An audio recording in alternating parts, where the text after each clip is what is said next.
இப்போ எடப்பாடி பழனிசாமி கூட தேர்தல் அவரோட பிரச்சாரத்தில் சொல்லின்னு வர்றாரு, இது திருடிட்டாங்க, அதாவது மனித உறுப்புகள் திருடுறாங்க அப்படின்னாரு. இது என்ன டீப்பாக போனோம்னா, இது திருடா முறைகேடாங்கிறத முதல்ல அதை புரிஞ்சுக்கணும். திருடுங்கிறது யாரையாவது ஒருத்தர் தெரியாதனமாக போய் படுக்க வச்சு அவருக்கு தெரியாமல் கிட்னியோ லிவரோ எடுத்தால் அதுக்கு பேர் திருட்டு. இது முறைகேடு. இது இன்னைக்கு இல்லை, 2019 அதே நாமக்கல்ல நடந்திருக்கு. அதே நாமக்கல்ல 2019 சாட்சாத் எடப்பாடி பழனிசாமி தான் முதலமைச்சர்.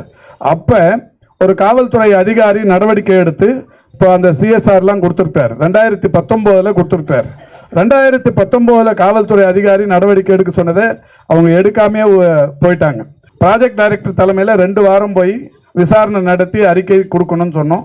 இந்த 2 வாரத்துக்குள்ளவே முதல் வாரம் முடித்த உடனே ஒரு பிலிமினரி ரிப்போர்ட்டில் தப்பு நடந்திருக்கிறதுங்கிறது தெரிய வந்ததால் உடனடியாக 2 மருத்துவமனை சஸ்பெண்ட் பண்ணியிருக்கிறோம்.